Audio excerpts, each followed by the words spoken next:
The life of black people in Nella Larsen's passing. Nella Larsen, a novelist of the Harlem Renaissance, was a marvelous author to outline and highlight evident and invisible features of the mixed ancestry life.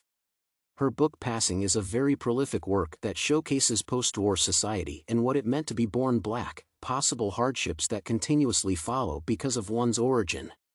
This is a book that magnificently presents the life of black people in all its facets and proves the existence of multiple feelings and moral problems that are inherent in any society disregarding skin color and origin.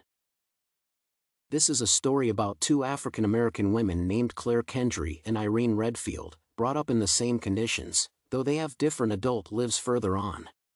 The story unveils various facets of the human soul and emotions that are hard to call simple: crisis identity, jealousy, betrayal, and even lies. The book is nothing of romantic novels that are touching and moving. What sets the book aside from all the others is its ambiguity in the end. It is hard to say definitely what happened at the end of the story. This was the author's intention, to draw the reader's attention to such an end and evoke opinions of the readers on how mean people can actually be. The girls were growing up in the same conditions when the black race was an issue and even confusion for the majority of society. Claire lost her dad, and she moved in with her white aunts. She had a light skin color, and so the aunts said she would pass and marry the white man. The truth is concealed, and Claire's husband finds out about her race further in the book.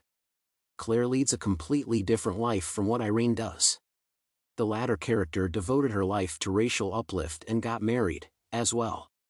Her husband was a black doctor. Having totally different lives, the two women met the other day after a long separation and were seduced by the life of one another.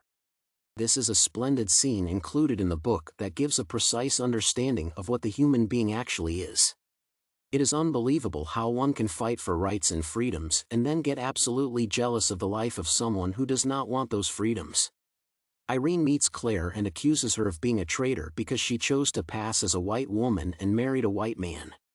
Of course, this subject is unveiled as a total disappointment with a friend that Irene trusted and believed in, though there is another feeling: jealousy.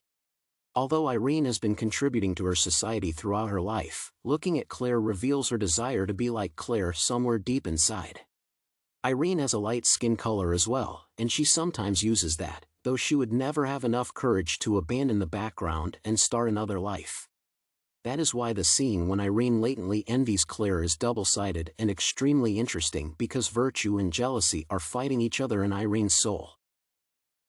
This is particularly curious because former girlfriends enter another stage of their friendship, the tragic one. Irene becomes overwhelmed with her suspicions that Claire and her husband are having an affair. These suspects become more and more paranoid. Remarkably, Irene does not trust her anymore, and girlfriends get their conflict enhanced. It seems like all the hatred was emerging based on race issues. One woman decided to let go of her cultural identity and have a good life, disregarding the trends and movements in the society of the middle of the 20th century. Moreover, Claire seems to be pretty fine with the life circumstances, while Irene is the one who is not. The narration is unveiled in a way that does not clearly identify the fact of cheating by Claire and Irene's husband, so you do not know for sure if they really had any sexual affairs. This emphasizes the personal problem of Irene, the disagreement with what her life puts her through. Her character is an example of the fight with reality by any means, including accusations of those being on top of societal layers. Here, we can explicitly watch a personal psychological problem called envy. Irene was simply envious of Claire's life conditions and could not put up with hers. Thus, calling Claire a traitor was just a cry from the heart about unjust social conditions and hatred towards someone who could find a shortcut, a pass. The book is entirely wonderful as per reveals the societal problems of the middle of the 20th century through people's life stories. The two protagonists, Claire and Irene in Passing, are a splendid reflection of what societal order could do to people and how it could ruin their lives.